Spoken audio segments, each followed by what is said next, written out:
CCN news में आज हम बात करेंगे ज्योतिषाचार्य प्रमुख ज्योतिषाचार्य हैं बागेश्वर के डॉक्टर रमेश कांडपाल जी।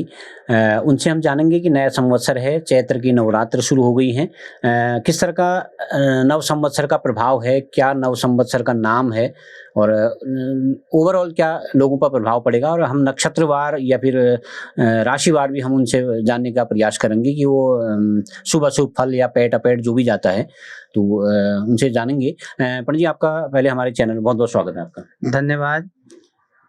भद्रं कर्णेभिः शृणुयाम देवा भद्रं पश्येमाक्षभिर्जत्राः स्थिरैरङ्गैस्तुष्ट्वागुंशस्तनुभिर्व्यसेमहि देवहितं जदायुः।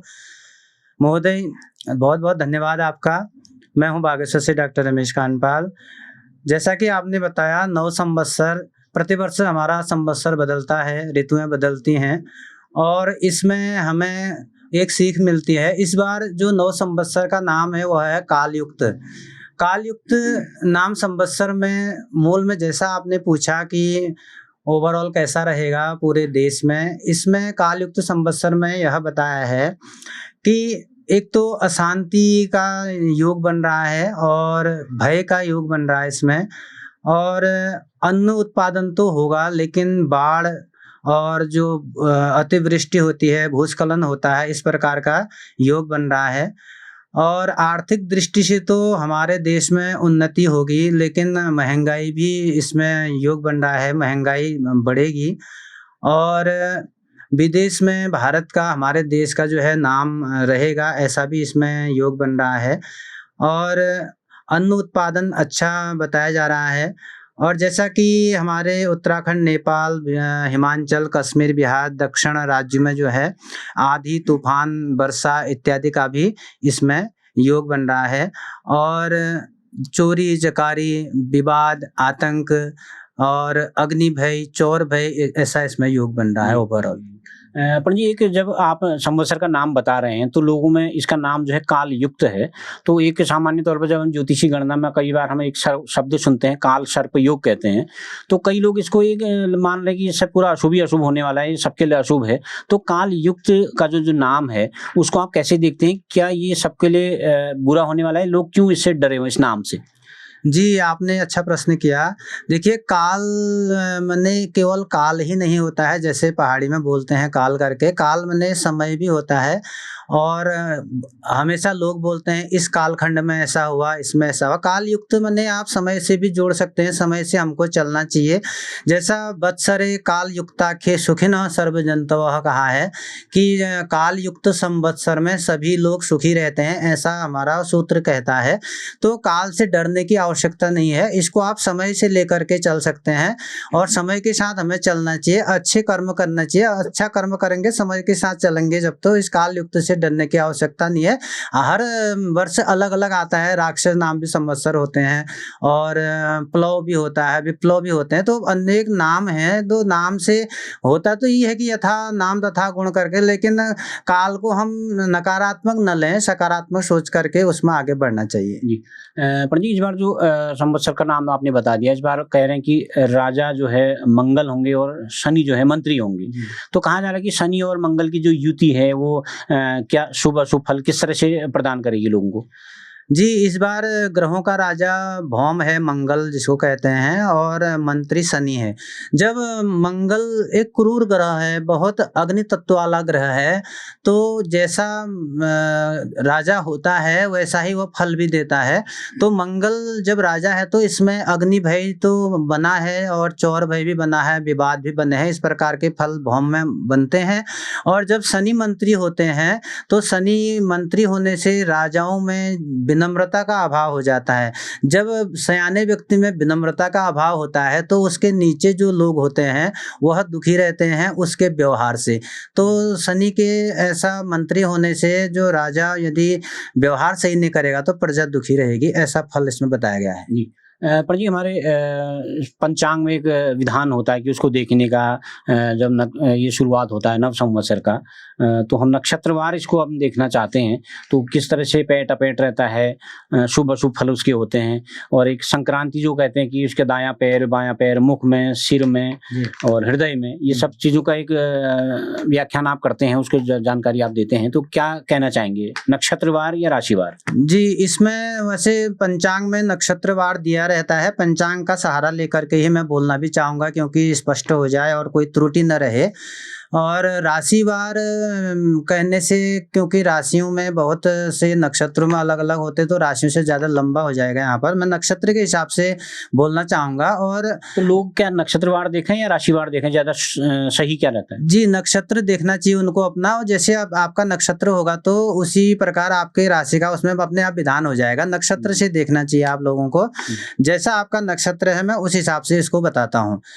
जैसे विश्व संक्रांति कहते हैं, जो बैसाखी बोलते हैं, उस दिन सबसे पहले तो सिर संक्रांति जाती है। सिर संक्रांति वाले बड़े भाग्यशाली माने जाते हैं। तो वो कौन कौन से नक्षत्र हैं? उत्तरा भाद्रपद नक्षत्र, रेवती नक्षत्र, अश्विनी, भरणी, कृतिका, रोहिणी और मृगशिरा, ये नक्षत्र जिन जिन के भी होंगे इनके सिर संक्रांति गई है। और सिर संक्रांति का फल भी मैं तुरंत इसी साथ कर देता हूँ। भूमि का लाभ, भवन का लाभ, मान सम्मान, और बहुत बड़े भाग्यशाली माने जाते हैं जिनका सिर संक्रांति जाता है। सॉरी। और दूसरा है मुख संक्रांति। मुख संक्रांति भी बहुत अच्छी मानी जाती है। वो कौन कौन से नक्षत्र हैं? वो है धनिष्ठा नक्षत्र, शतभिषा नक्षत्र और पूर्वा भाद्रपद नक्षत्र। मुख संक्रांति गई है। इनमें विद्या का लाभ प्राप्त होता है और प्रतियोगी परीक्षाओं में इनको सफलता प्राप्त होती है। ये वो नक्षत्र हैं। तीसरा आता है हृदय में संक्रांति। हृदय में संक्रांति वाले नक्षत्र हैं ज्येष्ठा नक्षत्र, मूल नक्षत्र, पूर्वाषाढ़ा नक्षत्र, उत्तराषाढ़ा नक्षत्र और श्रवण नक्षत्र। इनमें जो फल है इसका हृदय में, वह आर्थिक संसाधनों की वृद्धि होती, यानी धन का इनको लाभ होगा। फिर दाहिने हाथ में जो संक्रांति जाती है वह है स्वाति नक्षत्र, विशाखा नक्षत्र, अनुराधा नक्षत्र। इनका जो फल है वह है विवाह में लाभ प्राप्त, धन लाभ और मांगलिक कार्यों की इनको प्राप्ति होगी। अगला आता है मित्रों बाएं हाथ में संक्रांति का जाना। बाएं हाथ में कौन कौन से हैं? उत्तरा फाल्गुनी नक्षत्र, हस्त नक्षत्र और चित्रा नक्षत्र, ये बाएं हाथ में गए हैं। और बाएं हाथ में जाना थोड़ा अच्छा नहीं माना जाता है। अनावश्यक धन खर्च होता है, धन हानि होती है और ऋण बढ़ता है। उसके बाद अगला जाता है दाहिने पैर में संक्रांति। दाहिने पैर की संक्रांति का जो नक्षत्र है वह अश्लेषा नक्षत्र, मघा नक्षत्र, पूर्वा फाल्गुनी नक्षत्र। इसमें भी दाहिने पैर में व्यर्थ का भ्रमण होता है, परिश्रम होता है और व्यर्थ की यात्राओं का उसको सामना करना पड़ता है। अब आता है बाएं पैर की संक्रांति। बाएं पैर की संक्रांति जो है, जिसको वाम पाद दोष भी कहते हैं, बड़ा ही खराब भी होता है। ये नक्षत्र हैं आर्द्रा नक्षत्र और पुनर्वसु नक्षत्र और पुष्य नक्षत्र। तो इसमें शारीरिक कष्ट होता है, अशांति होती है, टेंशन तनाव होता है, वाद विवाद होते हैं। यह वाम पाद दोष भी माना जाता है। और यही जो हमारे संक्रांतियों का फल है। अब इसमें अगले जो इसका जो आएगा उपाय क्या करें इनका, वामपाद दोष का उपाय क्या करना चाहिए? इसमें जैसे वामपाद दोष आर्द्रा नक्षत्र हैं, पुनर्वसु है, पुष्य है, इनको विश्व संक्रांति के दिन, बैसाखी के दिन जो है, इनके अरिष्ट निवृत्ति के लिए दही हो गया और चांदी का एक बायां पैर बनता है, पैर बना करके लाल वस्त्र या सफेद वस्त्र और अन्न दान इनको करना चाहिए। भगवान शंकर के मंदिर में जाकर के रुद्री पाठ करना चाहिए। इससे यह अरिष्ट जो होता है दूर होता है। पंडित जी थोड़ा सा ये भी बता दीजिए किस राशि को पैट गया है और किस राशि को अपैट गया है? जी, पैट अपैट में वैसे यहाँ पर बोलते हैं पैट अपैट, वैसे शुभ और अशुभ दिन इसको माना जाता है। चंद्र शुद्धि, चंद्र अशुद्धि करके बोला जाता है पूरे विश्व में या भारत में। तो इसमें जो आज है हमारा संवत्सर में मेष, सिंह, धनु को अपैट है। और जो संक्रांति अपैट है वह कर्क, वृश्चिक, मीन को अपैट है। इनको करना क्या चाहिए? उस दिन यथा योग आपका जो है यथाशक्ति दान करना चाहिए। सफ़ेद चीज़ों का, सफ़ेद पदार्थों का और सफ़ेद वस्त्र का दान करके अरिष्ट की निवृत्ति के लिए भगवान शंकर से प्रार्थना करनी चाहिए और उनके मंदिर में यथा योग्य अन्नदान करना चाहिए। पंडित जी, एक आखिरी सवाल आपसे मैं जानना चाहूँगा, ये नव संवत्सर पर तो हमने डिटेल में जानकारी दी है। अभी आज से ही नवरात्र भी प्रारंभ हुए हैं। थोड़ा-सा नवरात्र का अगर विधान अगर आप बता सकें तो किस तरह से कब करें और कब तक ये करें? जैसे कन्याओं को कब कितना व्रत करना है, कब-कब खिलाना है? ये थोड़ा-सा आप बता दीजिए।